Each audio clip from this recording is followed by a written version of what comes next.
En esta ocasión queremos mostrarles una propuesta para la evaluación de impactos de proyectos de infraestructura sobre las redes de conectividad ecológica. En los últimos años se ha reconocido la importancia de incorporar el análisis de algunas propiedades del paisaje como es la conectividad ecológica, dado que es un componente clave para la conservación de la biodiversidad, las funciones, las interacciones y los servicios ecosistémicos. Sin embargo, la comprensión de la conectividad ecológica todavía es limitada. A pesar de esta importancia e interés, sigue existiendo confusión en los conceptos, en las bases ecológicas, así como en los métodos y sus posibles aplicaciones.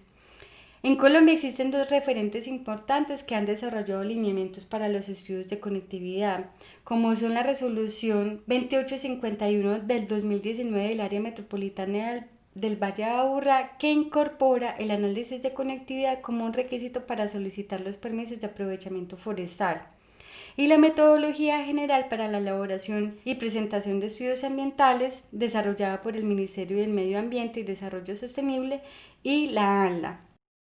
A pesar de estos esfuerzos nacionales para establecer lineamientos para el análisis de conectividad, no existe un protocolo estandarizado y es importante generar estandarización en los lineamientos metodológicos porque me va a garantizar coherencia en la teoría ecológica, claridad conceptual, de variables, de parámetros, de interpretación de resultados. Puede ser replicable en diferentes escalas espaciales y contextos geográficos y me va a facilitar la revisión y evaluación de los estudios. Es por ello que nosotros hemos desarrollado un marco metodológico que ha surgido de la experiencia de estudiar la teoría y realizar el análisis de conectividad ecológica tanto en territorios urbanos como rurales.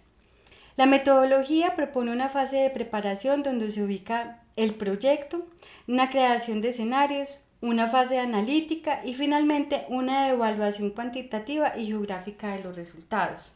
Voy a explicar cada una de las etapas de una forma general a través de un caso de estudio hipotético, el cual consiste en una ampliación vial de la avenida La Iguana en Medellín. Como primera medida se propone definir los cambios a escala del paisaje a través del cálculo del índice de modularidad que me agrupa las áreas verdes o las coberturas vegetales en función de la densidad de enlaces y la probabilidad de conectividad, de manera que al interior de cada uno de esos compartimentos los elementos están mucho más conectados que con sus vecinos. De esta manera, los compartimentos que se intersecan o contienen el proyecto constructivo será el área de influencia ecológica para determinar los efectos a escala del paisaje. Y a nivel más local, el área de influencia directa lo definimos con un área de amortiguamiento de 100 metros del proyecto constructivo, incluyendo todas las fases del proyecto. La siguiente etapa es la construcción de la matriz de resistencia, una de las más importantes en todo el análisis de conectividad.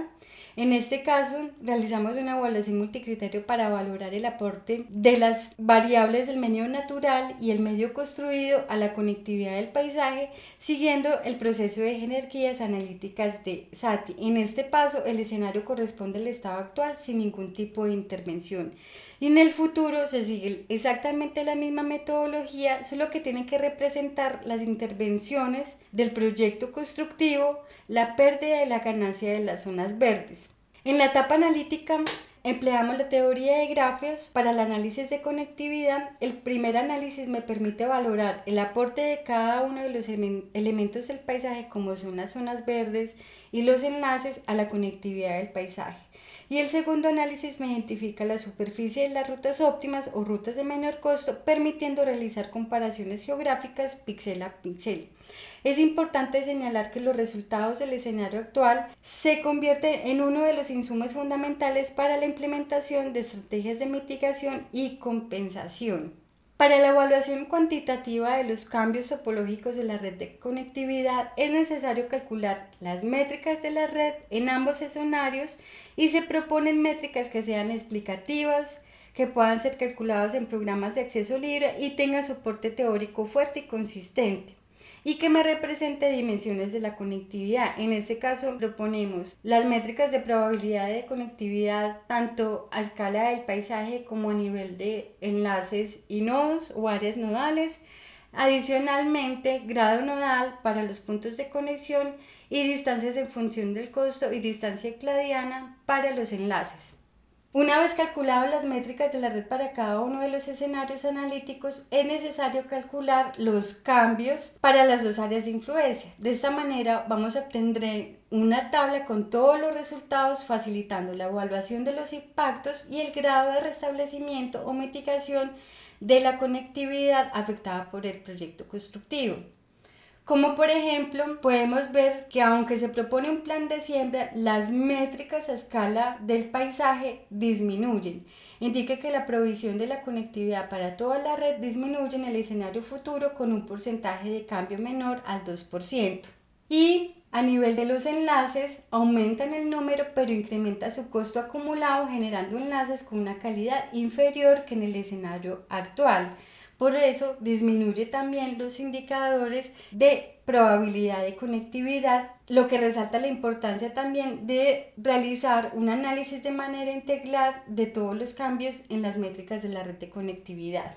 Finalmente, tenemos la comparación de superficies o la comparación geográfica de los cambios de conectividad, que la primera se hace a través de las superficies de costo acumulado. Se evalúan los cambios píxel a píxel a través del estimador FUSI-Kappa, que me determina el grado de similitud de los mapas.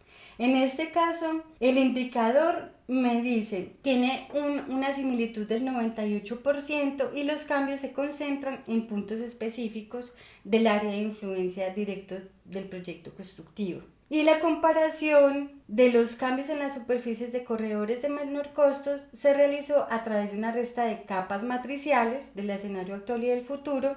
Este me permite obtener un mapa donde se resaltan las zonas con ganancias que se encuentran en colores morados y unas de anaranjados y rojos que me representan las pérdidas en términos de potencial de conectividad. Se observan zonas de pérdida de probabilidad de conectividad muy cercanas con el área de recreación del Cerro El Velador, que se encuentra al norte del proyecto constructivo. Bajo el principio de precaución proponemos que el escenario futuro debería quedar mejor o igual que el escenario actual. Los análisis y los resultados permiten inferir que para el proyecto hipotético la ampliación vial de la avenida La Iguaná puede generar una disminución de conectividad causada por la pérdida de las zonas verdes y adicionalmente el plan de siembra no mitiga los efectos negativos, por lo que el proyecto deberá proponer otro plan de reposición o realizar ajustes en los diseños constructivos del proyecto. El marco metodológico puede permitir mejorar la comprensión de la importancia de la estandarización de los conceptos, parámetros y la evaluación de impactos de los proyectos de infraestructura sobre las redes de conectividad ecológica, para que se pueda hacer un mejoramiento de los lineamientos exigidos por las autoridades ambientales y las decisiones de gestión. Es necesario emplear de manera integral los cambios topológicos y geográficos de la red para analizar diferentes dimensiones de la conectividad y no caer en interpretaciones artificiales. A pesar de este avance metodológico, todavía hay preguntas por resolver. Entre ellas se encuentran: ¿cuál debería ser la ventana de análisis para el cálculo de modularidad? ¿Cuánto porcentaje de cambio se considera como pérdida o ganancia significativa para probar el plan de mitigación? ¿Cuál es la sensibilidad de las métricas de la red? Creemos que por lo menos en el cálculo del índice de modularidad podría ser una buena estrategia generar los módulos a nivel de municipio o a nivel de departamento, de manera que el usuario solamente tenga que descargarse la capa y ubicar su proyecto constructivo. Bueno, muchas gracias por su atención. Esperamos las preguntas frente a esta propuesta metodológica. Que estén muy bien. Diego Zarra te pregunta para Diana, ¿cómo validar o monitorear estos escenarios en las fases de implementación del proyecto y a futuro? ¿Creen que se debe hacer la lectura solo desde la cobertura o incluir especies y muestrear en parches y en escenarios puede fortalecer el proceso? Muchas gracias por este evento que está muy bueno, por darnos el espacio, por mostrarnos sus resultados. Bueno, con respecto a la pregunta de Diego, hay varios como enfoques. La primera es que en la fase de la implementación del proyecto, lo primero que se debería hacer es garantizar que el plan de siembra se realice tal cual como se propuso. y que las siembras se hagan en estados relativamente, o sea, o que se garantice que van a tener una altura suficiente para que se cumpla esa reposición de la pérdida de conectividad. Eso a nivel como del plan de reposición. Otro aspecto que se podría incluir a futuro es plantear como una asociación de escenarios a futuro. Una vez esté implementado el proyecto, entonces se implementa el proyecto, se construye y se haga nuevamente siguiendo la misma metodología de los dos escenarios anteriores, pero a futuro ya con el plan de reposición y el plan de tala listo. Otro aspecto que podría incluirse ahí, perdón, es que se pueda de pronto usar algunas especies indicadoras propias del paisaje también urbano y propias del área donde se va a intervenir el proyecto, que nos permita ver cómo se están dando esos flujos de energía a lo largo de ese proyecto, no solamente en el área de influencia directa, sino en el área de influencia ecológica. Lo que pasa es que ya incluir de pronto un tercer escenario, aunque puede ser muy importante, no sé si todavía estamos preparados para esa discusión, porque hasta ahora estamos intentando incluir dos escenarios. Entonces, meterle un tercer escenario, pues tiene implicaciones de tiempo, de costos, y tendríamos que esperar mucho tiempo a que se implemente el proyecto. Hay proyectos que pueden durar meses o años, dependiendo de la magnitud del proyecto, para obtener ese resultado. Pero si eso se incluye en la normatividad, se debería que cumplir por ese lado. Y con respecto a la otra pregunta, es si solamente se debería hacer desde la cobertura o incluir especies o muestrear parches. Eso sería lo ideal, que se puedan hacer modelos de idoneidad de hábitat, en donde yo pueda tener algunos referentes a algunas especies modelo para generar la matriz de resistencia. ¿Cuál es la dificultad que veo con respecto a la implementación de este aspecto? Perdón. Sobre la implementación de esto en los proyectos constructivos, es que se ampliaría también el tiempo para hacer esos análisis. Digamos que por cada proyecto constructivo, entonces tenemos que una primera fase que es el escenario actual, ¿cierto? Que puede durar más o menos un mes.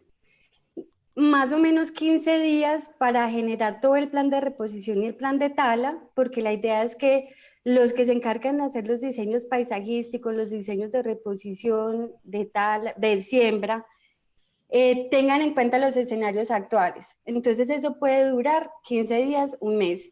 Y después el escenario futuro, que también más o menos es un mes. Si nosotros incluimos una fase de muestreo en campo, entonces ya no estamos hablando de 3 meses para un estudio de conectividad para proyectos de infraestructura, sino que se puede ampliar. Y lo otro que pienso es que me parece a mí que es más difícil hacer esa estandarización. ¿Por qué? Si en mis lineamientos dicen que se tienen que hacer modelos de idoneidad de hábitat, entonces tengo que especificar exactamente cómo tienen que hacer los muestreos, porque tienen que ser muestreos espacialmente explícitos, que me incluyan al mismo tiempo para que pueda ser comparable todos los estudios, porque esa es la dificultad que tenemos ahora. Cada consultor implementa una metodología diferente, tiempos diferentes, usa variables ambientales diferentes, entonces ¿a mí qué me va a garantizar? Yo que soy, por ejemplo, la autoridad ambiental, que los resultados que yo estoy viendo es un efecto del proyecto constructivo o es un efecto de las metodologías, porque hemos visto que incluso hacen el escenario actual y el escenario futuro con diferentes variables ambientales. Entonces, de entrada estamos diciendo que esa diferenciación entre escenarios no se da por el proyecto constructivo, sino que se da más bien porque le estamos metiendo un error a la hora de construir la matriz de resistencia. Entonces, si se podría hacer incluyendo un muestreo espacialmente explícito, hacer modelos de pronto de ocupación, pero eso tendría que estar igualmente claro en la metodología para que todos los consultores hagan exactamente igual, porque entonces volvemos a lo mismo. Entonces sería como atrasarnos. Entonces, por eso es muy importante que se estandarice cómo tengo que, o sea, cómo construyo mi matriz de resistencia, cuáles son las variables que voy a incluir, cómo tengo que incluir las variables respecto a tala, siembra y proyecto constructivo, cómo hago mi escenario futuro y cómo hago las comparaciones. Esto tiene que ser igual para todos los consultores porque, o si no, pues ya lo hemos visto que durante mucho tiempo cada uno interpreta la norma, interpreta los lineamientos porque no están suficientemente claros. Eso es lo que diría pues con respecto a la pregunta de Diego, a las dos preguntas de Diego. Gracias, Diana, muy completa tu respuesta. Te voy a hacer otra pregunta por Facebook. Pregunta de Débora Rivera. Pregunta para Diana. ¿Cuál es la longitud que consideraste para el tramo carretero? ¿Se pueden utilizar las mismas consideraciones para proyectos habitacionales en áreas que no se encuentran protegidas, pero son importantes para la recarga de acuíferos? Bueno, en la ampliación vial de nuestro proyecto hipotético, porque realmente no existe, sino un proyecto que nosotros nos imaginamos, podría ser aplicable pues en cualquier cosa, abarcó 5.6 hectáreas, ¿cierto? De toda su ampliación. La idea es que tanto los parámetros para definir el área de influencia directa como el área de influencia ecológica sea aplicable a cualquier proyecto constructivo. No importa si es una vía, si es un conjunto habitacional, si es, o sea, cualquier tipo de intervención que se haga en zonas verdes. Y estas zonas verdes no solamente estamos hablando de zonas, de áreas protegidas que estén al interior de la zona urbana o periurbana o rural, sino todas las zonas verdes, porque más que todo, por ejemplo, en la zona urbana vemos que cada vez son menores las zonas verdes, así sea un árbol aislado o un área de jardín, y la dinámica de la ciudad es supremamente acelerada y se transforma diariamente. Entonces no podemos darle prioridad simplemente a que esos proyectos constructivos se hagan solo en áreas, por ejemplo, los APUs, que son las áreas de protección urbana. Tienen que ser sobre todas las áreas verdes que estén al interior. Obviamente sí se puede dar una priorización y decir, bueno, en áreas completamente priorizadas a nivel municipal, un APU, pues esas áreas desde el POT pueden decir son intocables y no son objetos para hacer este tipo de estudios, o sea, para que sean intervenidos. Pero ya a nivel de la evaluación de los impactos constructivos, la idea es que todas las áreas verdes en las zonas, por lo menos en este caso en particular, sean objeto también de estudio. Entonces es como, independientemente que sean áreas de acuíferos o no, o sea, la idea es que si tiene una cobertura vegetal, también sea sujeto de ese tipo de estudios. Entonces, el llamado de atención es que los lineamientos que tenemos a nivel nacional, incluso con los PONCAS, incluso con los lineamientos para las rutas declaratorias de áreas protegidas, a veces todos esos lineamientos son tan ambiguos que cada persona los interpreta a su manera. Entonces, la idea es estandarizar esos protocolos para que puedan ser comparables, se puedan replicar en diferentes contextos geográficos y que así yo pueda hacer la evaluación y definir, ¿es que este proyecto constructivo sí me está mitigando el impacto o no? Ese es como el llamado de atención con esa propuesta que nosotros estamos haciendo. Perfecto, Diana, gracias. Yo tengo una última pregunta para ti, cortita, que me causó curiosidad. ¿Con qué calcularon la métrica de modularidad? Nosotros, a ver, para poder calcular el índice de modularidad, lo primero, sino que por el tiempo, pues uno no alcanza a explicarlo todo. Sí, Nosotros definimos una ventana de análisis mucho mayor a lo del proyecto constructivo. No sé si se acuerdan que era un proyecto, era bastante grande. Yo aquí tengo, bueno, el valor de las hectáreas, no me acuerdo, creo que la ventana era de 3.579 hectáreas. O sea, toda la ventana grande de análisis. Entonces nosotros construimos exactamente la matriz de resistencia de los escenarios actual y futuro, pero para esa ventana de análisis. Corrimos el índice de modularidad, eso lo hicimos por GraphApp, en la presentación está la fórmula, en ese momento no la tengo exactamente, pero lo que hace realmente es poder identificar qué tan, o sea, me segmenta el paisaje en módulos dependiendo de qué también están conectados. ¿Por qué es importante ese índice de modularidad o esa segmentación? Porque los impactos, o sea, voy a poder determinar, o sea, esos segmentos que me están separando el índice me está diciendo que son áreas que internamente están mejor conectadas que con sus vecinos. Entonces, de alguna forma, si a pesar de que el proyecto constructivo tenga un impacto muy local, supongamos que su proyecto es muy pequeño, va a tener una influencia en toda esa área de influencia ecológica, porque ya lo estamos viendo previamente que toda esa área, ese segmento está mejor conectado. Entonces, no porque los impactos aparentemente son locales, no va a tener una influencia con respecto a una red más grande que es la de nivel de paisaje o a nivel ecológico. Entonces, por eso también es importante, porque siempre hablamos de una área de influencia indirecta.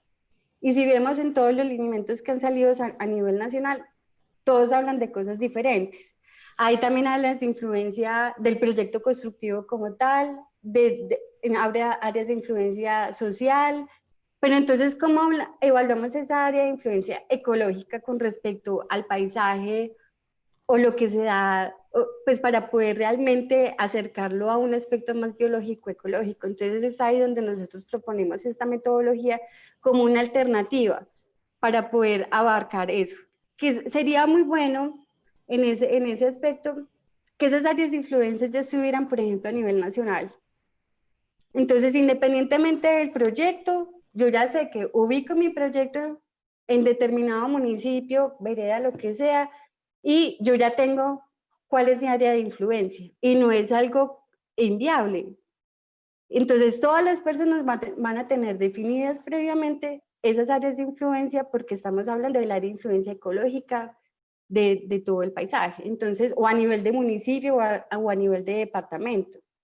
Eso podría ser una opción para que no se, para que cada persona no interprete el área de influencia como quiere, sino que realmente ya hay un estudio que lo avala y que me soporta esas áreas de influencia. Sí, Ana, sí, de acuerdo, muchísimas gracias.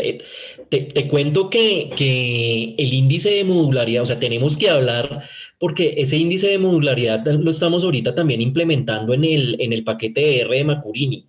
De pronto les da una salida mucho más rápida, ¿no? A lo que ustedes están pensando. Los invito a que le demos después una miradita a eso porque de verdad que ese índice, pues es supremamente importante en términos pues, de conectividad de lo que estamos hablando acá y se me hace que está muy subestimado, ¿no? Casi no se está utilizando y si no estoy mal, ya Oscar, la persona que hace el desarrollo del paquete, ya lo tiene implementado. Entonces, los invito también a que le echen una mirada, que de pronto Grafab se les cuelga con tanta información, Mucho. ¿no? Sí, Sí, realmente esa es la limitación computacional. Además, va a depender de lo que yo defina, o sea, del área, de la ventana de análisis, pero también de la matriz de resistencia y lo que yo defina como áreas nodales, para que me las pueda agrupar. Entonces, obviamente, si se puede hacer en un espacio como R, podría ser mucho más versátil y facilitar hacerlo a grandes escalas espaciales. perfecto, Diana. Muchísimas gracias.